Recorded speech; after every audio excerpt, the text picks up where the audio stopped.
Everyone welcome back to a fresh new vlog. आमी पायल और तोमरा देखछो ए डे उइथ पायल। तो आमी रिसेंटली आमार चैनेलेर नामटा पाल्टे आमी एई नामटा रेखेछि। आई होप तोमादेर सबार भालो लागबे नामटा। जोदि भालो लागे अवश्यई किन्तु कमेंट करे जानिओ। तो जेटार जोन्नो आमार भिडियोटा बानानो, तो এই ভিডিওটা আমি প্রায় 2 মাস আগে করেছি, কিন্তু দিতে আমার মনেই ছিল না। তো গ্যালারি ঘাঁটতে ঘাঁটতে দেখলাম যে ভিডিওটা হাতের কাছে চলে এসেছে। তো তার জন্য ভাবলাম চলো ভিডিওটা তোমাদের সঙ্গে শেয়ার করা যাক। তোমরা টাইটেল আর থাম্বনেল দেখে তো বুঝেই গেছো যে আমরা কোথায় যাচ্ছি। হ্যাঁ, আমরা যাচ্ছি হলো গিয়ে ঠাকুরনগরে। আজকে হলো আমার পাপার প্রথম ঠাকুরনগর যাওয়া। তো ও হওয়ার পর আমি এখনো কোথাও বেরোইনি। তো তার জন্য ভাবলাম চলো আগে ঠাকুরবাড়ি দিয়েই শুরু করা যাক। আজকে হলো ঠাকুরবাড়িতে শান্তি সভা আছে, তো যেই কারণে মা বলল চল গিয়ে ঘুরে আসি আর পুজোটাও দিয়ে আসবো একবার। তো যেই কথা সেই কাজ, রেডি হয়ে আমরা সবাই মিলে বেরিয়ে পড়েছি। তো আমি যাচ্ছি, আমার বর যাচ্ছে, আমার ননদ যাচ্ছে, আমার মানে মা যাচ্ছে আর আমার পাপা যাচ্ছে। তো আরও দুজন যাবে, কিন্তু এখনও তারা আসেনি।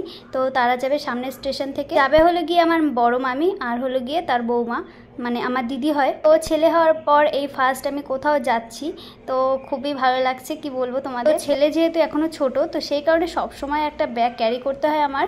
তো তার মধ্যে আমি মানে যাবতীয় ওর যা যা লাগে সেইগুলো নিয়ে নিই, প্যাম্পাস, পাখা। আর এদিকে দেখো কথা বলতে বলতে মামি আর দিদি দুজনাই কিন্তু উঠে পড়েছে ট্রেনে। তো গাইজ, তোমরা যারা যারা নতুন আছো আমার চ্যানেলে ভিডিও দেখছো, তো তারা কিন্তু অবশ্যই চ্যানেলটাকে সাবস্ক্রাইব করে দিয়ে পাশে থেকো। আর হ্যাঁ, কারা কারা তোমরা ঠাকুরনগর গেছো বা মেলায় গেছো অবশ্যই কিন্তু কমেন্ট করে জানিও। এদিকে দেখো তোমাদের সঙ্গে কথা বলতে বলতে কিন্তু আমরা ঠাকুরনগর স্টেশনে নেমে পড়েছি। তো এখান থেকে আমরা একটু হেঁটে যাব টোটো স্ট্যান্ডে। তো তারপর ওখান থেকে টোটো করে সোজা কিন্তু আমরা ঠাকুরবাড়ি চলে যাব। সকাল থেকে কিন্তু মেঘলা আকাশ ছিল, তো ভাবছিলাম যে রোদ উঠবে না, কিন্তু দেখো উঠে গেছে রোদ। আর এদিকে দেখো মা আর মামি হলো গিয়ে ঠাকুরবাড়ির জন্য ফল নিচ্ছিল। তো আমার বর আর ওইদিকে ছেলে কিন্তু চলে গেছে অটো স্ট্যান্ডে, আর আমি আর মা আর মামি এখানে কিন্তু দাঁড়িয়েছিলাম ফল নেব বলে। তারপরে আমরাও হাঁটতে হাঁটতে চলে আসলাম টোটো স্ট্যান্ডে। এদিকে দেখো খুব রোদ, আমার ছেলে কিন্তু একটুও কান্না করেনি। সত্যি কথা, ছেলে কিন্তু একটা দিক এখনও ভালো, মানে ও যদি কোথাও যায়, ওকে যদি ঘুরতে নিয়ে যাওয়া যায়, ও কিন্তু এক ফোঁটাও কান্না করে না যদি না ওর খিদে পায়। এদিকে দেখো একদম গোলুমলুটা, মানে ওকে ঘুরতে নিয়ে আসলে ওর যে কি যে আনন্দ হয়, এইটুকু পুচকি কি যে বোঝে। তো যাই হোক, আমরা কিন্তু টোটোতে উঠে পড়েছি আর একটা টোটোতেই সবাই চেপে চেপে বসে পড়েছি। আর এদিকে দেখো আমার গোলুটা একদম চুপ করে বসে আছে, কোনো দুষ্টুমি করেনি, কোনো কান্নাকাটি করেনি। তো এই করতে করতে আমরা গল্প করতে করতে চলে আসলাম এই যে দেখো ঠাকুরনগরের ঠাকুরবাড়িতে। আমি কিন্তু ঠাকুরনগরেই ফার্স্ট টাইম আসিনি, এর আগেও এসেছি, কিন্তু এরকম ফাঁকা মাঠ ছিল না, পুরো দোকান পাটে ভর্তি ছিল। তো তখন যেহেতু মেলা ছিল, তো সেই কারণে, আর এই মেলা ছাড়া আমি ফার্স্ট টাইম আসলাম। সত্যি কথা বলতে আমি তো একদমই চিনতে পারিনি। দেখো পুরো ফাঁকা মাঠ। তোমরা কারা কারা এসছো একটু কিন্তু কমেন্ট করে জানি। যখন এই ঠাকুরবাড়িতে মেলা হয় তখন তো তোমরা জানোই, যারা যারা এসছো, একটুও হাঁটার জায়গা পাওয়া যায় না। আর এই যে রাস্তাটা পুরো কাদা হয়ে থাকে, এমনিতেও তো বৃষ্টি হয়ই, আরও যে বাতাসা ছিটায় সেইগুলোতে একদম আঠালো হয়ে থাকে, রাস্তা দিয়ে হাঁটাই যায় না। আর এই যে সিঁড়িটা দেখতে পাচ্ছ ঠাকুর মন্দিরের, তো এইটা তো বুঝতে পারছো কতটা পিছলে হয়ে থাকে, ওঠাই যায় না। আর এখন দেখো কত সুন্দর পরিষ্কার পরিচ্ছন্ন আছে। আর এই যে আমার মা চলে গেল পাপাকে নিয়ে ওপরে ঠাকুরের কাছে। তো এই দেখো তোমরা একটু দেখে নাও, আমি একটু ঘুরিয়ে ঘুরিয়ে তোমাদের দেখাচ্ছি সব কিছুই, যারা যারা আসোনি তারাও দেখে নাও। আজকে যেহেতু শান্তি সভা, তো সেই কারণে দেখো কত মানুষ এসেছে এখানে পুজো দেওয়ার জন্য। তো এই যে এনাকে দেখতে পাচ্ছ, ইনি হলো গিয়ে এখানে পুজো দেয়। তো এখানে কিন্তু সবাই এসছে দেখো পুজো দেওয়ার জন্য, আর এখানে সবাই অঞ্জলি দেবে, আমরাও দেব। কিন্তু প্রথমবার আমরা দিতে পারিনি, আমরা হলো গিয়ে দ্বিতীয়বার দিয়েছি, কারণ প্রচুর লোক তো, মানে অল্প অল্প করে দেওয়ায় আর কি পুজো। তারপর কিন্তু আমরা অঞ্জলি টঞ্জলি দেওয়ার পর সোজা চলে এসেছি প্রসাদ খেতে। তো সেই সকালবেলা খেয়ে বেরিয়েছি, তো খুব খিদে পেয়েছি যেহেতু, তো সেই কারণেই চলে এসেছি। আর এদিকে বসতে না বসতেই দুটো ঠাম্মা ঝগড়া বাঁধিয়ে দিয়েছে, এর জুতো নাকি ও পড়েছে, ওর জুতো নাকি সে পড়েছে। যাই হোক গে, এত ঝগড়ার পরেও আমার পাপা কিন্তু ঘুম থেকে উঠছিল না, গভীর ঘুমে চলে গেছিল। সকাল থেকে প্রচুর জার্নি করা হয়েছে যেহেতু, তো সেই কারণে আমার ছেলেটা প্রচুর মানে টায়ার্ড হয়ে পড়েছে, তো সেই কারণে একটু ঘুমিয়ে পড়েছিল। আজকে হলো গিয়ে ঠাকুর বাড়িতে আমদুধ খাওয়াবে, তো সেই কারণে সবাই যারা যারা এখানে এসছে সবাই হলো গিয়ে ঠাকুর বাড়িতে আম মানে কিনে দিয়ে এসছে। আর আমার বর আর মাও গেছিলো আম কিনে দিয়ে আসতে। তারপরে দেখো এখানে আমি, দিদি আর আমার ননদ বসে পড়েছি কিন্তু খেতে, কিন্তু এখনো দেয়নি। এখানে দেখো প্রচুর লোক, মানে এত লোকের খাবার রান্না করে, এটাই অনেক ব্যাপার। তোমরাই দেখো এত লোকের রান্না, মানে যারা যারা এসছো তারা তারা তো অবশ্যই জানো, মানে এত লোকের রান্না করাটা কিন্তু চারটেখানি ব্যাপার না। ঠাকুরের আশীর্বাদ ছাড়া কিন্তু এইসব কিছুই হয় না, পসিবল হয় না। তো যাই হোক, এখানের খাবার কিন্তু খুবই টেস্টি হয়েছিল, তোমাদের কি বলবো, শুধু ডাল দিয়ে আমি খেয়ে নিয়েছি। যদিও পুরো খাবারটা তোমাদের সঙ্গে শেয়ার করতে পারিনি, তাও কিছু কিছু আমি শেয়ার করেছি। এই কিন্তু আমরা খেতে বসছিলাম 4 জন, আমি, আমার বর, আমার ননদ আর দিদি। মা গেছিলো ছেলেকে নিয়ে, মা বলেছে তোরা আগে খেয়ে নে তারপরেই আমি খাবো। তো এদিকে কিন্তু আমরা খাচ্ছিলাম, এদিকে দেখো সবাই খেতে বসেছে। তারপর আমরা খাওয়া দাওয়া শেষ করে এদিকে চলে এসেছি একটু গান শুনতে। দেখো এখানে এখন ঠাকুরের গান হবে, তো চলো তোমরা একটু শোনো। একবার না, আগে আরো একবার ঘুমাইছে ওই জায়গায় গিয়ে খাওয়া দাওয়ার ওখানে আওয়াজে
তো চলো গাইজ, আমরা এখন যাচ্ছি বাড়িতে। আর দিনটা খুবই ভালো কাটলো।